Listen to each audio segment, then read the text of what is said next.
네, 안녕하세요. 서울 은평구에 있는 그루터기 지역아동센터 센터장 박소영이라고 합니다. 네, 센터장님, 이번 신한라이프 토닥토닥 사업에 어떻게 지원하시게 됐어요? 제가 그루터기 지역아동센터에 올 1월 1일에 왔는데요. 와서 제일 먼저 들었던 얘기가 작년에 있었던 중학교 여자아이 얘기를 듣게 됐어요. 근데 그 여자아이가 그 속옷이 없었기 때문에 자신의 이제 가슴을 가리기 위해서 좀 움츠리고 다녔던 모습이 있었나 봐요. 그때 그 얘기를 듣고 속옷 때문에 움츠리고 있는 아이에 대한 얘기가 굉장히 가슴이 많이 아팠거든요. 그리고 또 센터에 있으면서 아이들을 보다 보니까 양말을 3일씩 신는 아이들, 그리고 사실 속옷이라는 게 잘 보여지진 않지만 우리의 일상 가운데 가장 필요한 것이잖아요. 그런 것들을 갖추지 못하는 아이들이 있다 보니까 여기 와서 이러한 사업들을 조금 해줘야겠다, 아니면 어디 후원이라도 좀 받아서 아이들에게 연계를 해줘야겠다라고 생각을 하고 있었는데, 그때 딱 때마침 부스러기 사랑 나눔회에 나와 있는 속옷 지원 사업을 보게 되었고요.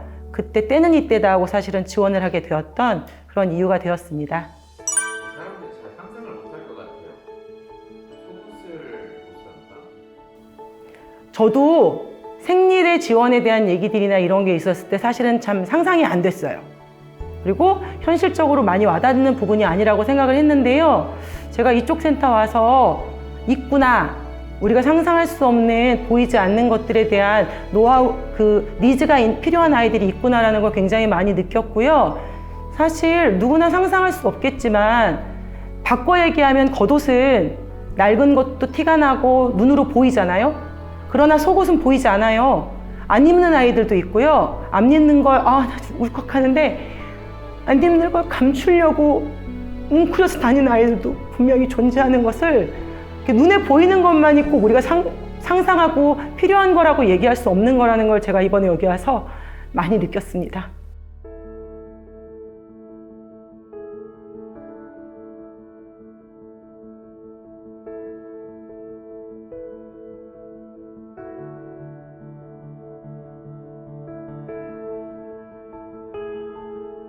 이 사업하면서 개인적으로는 조금 바쁘고 힘들었어요. 왜냐하면 하루를 내야 되거든요.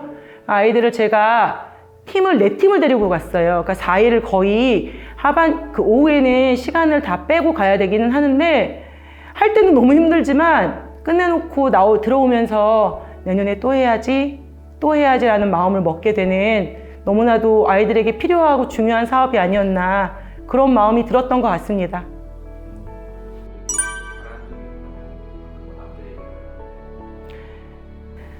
사실은 누구나 생각할 수 없는 부분이 속옷 지원이거든요.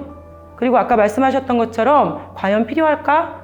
과연 없는 애들이 있을까라고 얘기를 하지만 가장 필요한 부분을 가장 잘 긁어주신 사업이 이 사업이 아닌가라고 생각을 해서 그저 감사하다는 말씀밖에 전할 말씀이 없다라고 이 자리를 빌어서 말씀을 드립니다. 감사합니다.